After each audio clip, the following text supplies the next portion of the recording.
Assalamualaikum warahmatullahi wabarakatuh. Salam sejahtera untuk kita semua. Yang terhormat Ibu Erika Mutiara, MKOM, selaku dosen mata kuliah Mobile Programming. Puji syukur kehadirat Tuhan Yang Maha Kuasa yang telah memberikan rahmat dan hidayahnya sehingga saya dapat menyelesaikan laporan ini atau tugas ini dengan segala baik. Sebelumnya izin memperkenalkan diri, saya Viana Korputi di kampus Universitas Bina Sarana Informatika, jurusan Sistem Informasi.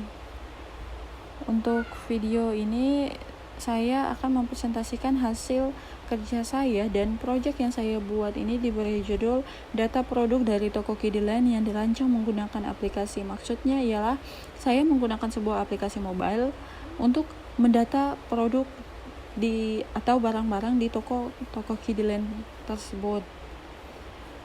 Nah, sebelum kita masuk kepada programnya, saya akan menjelaskan sedikit terkait dengan teori-teori yang saya gunakan untuk proyek saya ini, yaitu yang pertama Android. Untuk slide yang kita lihat bersama, secara umum Android diartikan sebagai sistem operasi dengan basis Linux yang dirancang khusus untuk layar bergerak atau touchscreen, contohnya seperti tablet dan smartphone. Nah, sistem operasi ini memiliki sistem yang mirip dengan Linux, sehingga teknologi ini membuat proses pengolahan data dan pengaksesan pada suatu aplikasi di smartphone atau tablet menjadi ringan. Ahli lain seperti Nazarudin memiliki pendapat yang sama dengan teguh bahwa Android ini adalah OS yang dikhususkan untuk telepon seluler dengan basis Linux. Nah, berikutnya Android juga menyediakan wadah bagi para pengembang untuk melahirkan aplikasi yang mereka ciptakan sendiri dan dapat digunakan untuk berbagai macam perangkat bergerak. Nah, berikutnya ada aplikasi mobile.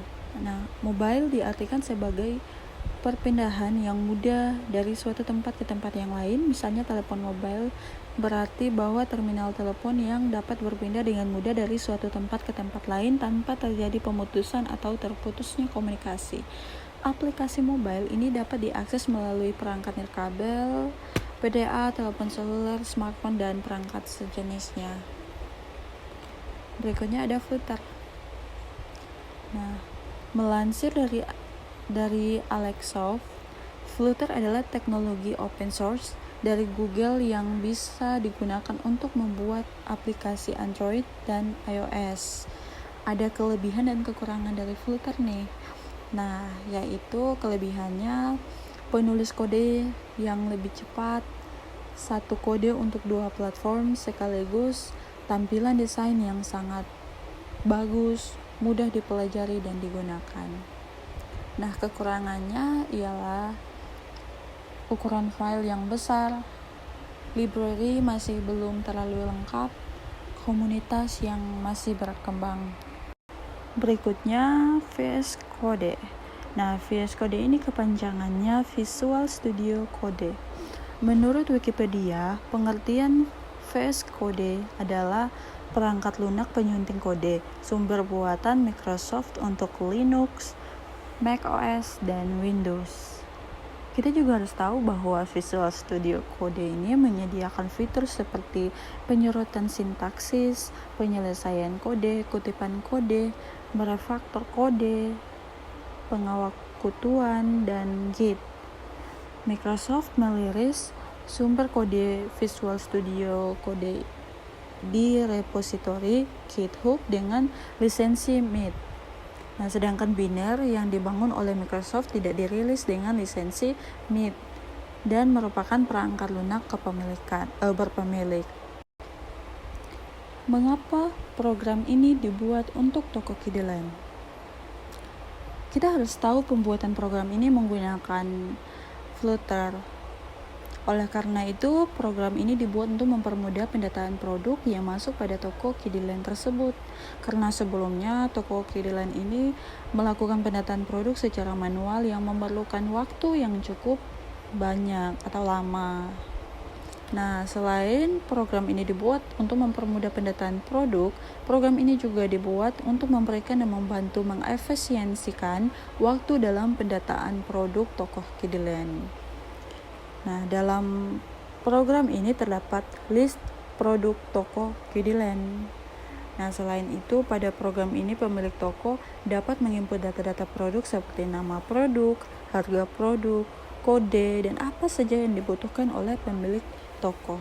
Nah, ini adalah activity diagram toko Kidiland tersebut. Maksudnya di sini ialah, misalnya kalau kita mau menambah data produk ya, data produk kita mulai dari data produk dan ditambah akan ditampilkan form data produk tersebut. Nah, kemudian kita input data produk. Nah, selanjutnya chef terus ditampilkan lagi detail data produk tersebut. Nah, ini adalah use case diagram dari toko Kidiland tersebut. Bisa kita lihat bersama pada slide ini. Ini ERD dari toko Kidiland tersebut. Awalannya ada login. Nah, login ini harus diberikan password, user ID, nama lengkap, email, nomor telepon, dan tanggal join. Ya, berikutnya ada card atau pemesanan. Nah, ini dimintakan ID card, order ID, user ID, tanggal order, nah dan seterusnya. Bisa kita lihat dalam slide ini.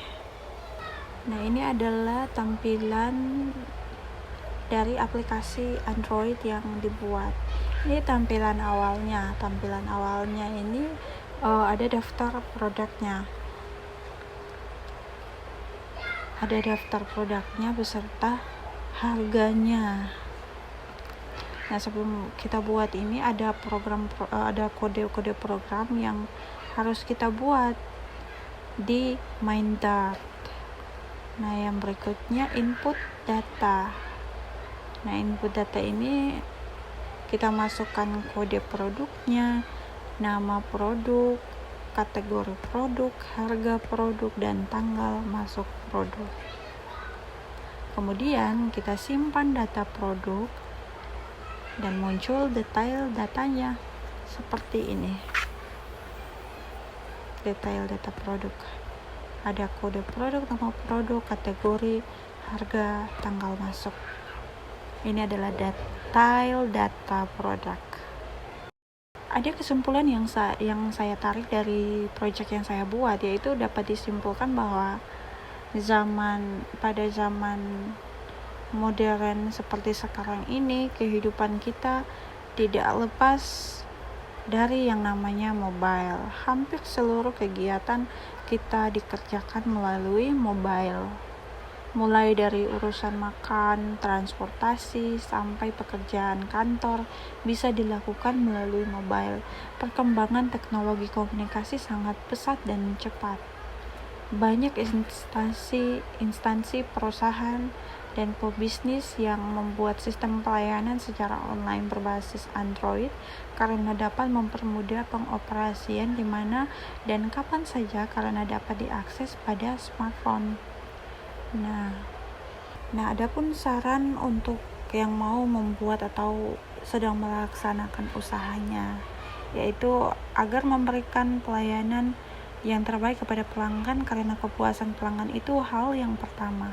Memberikan produk dengan kualitas baik. Mungkin itu saja yang bisa saya sampaikan.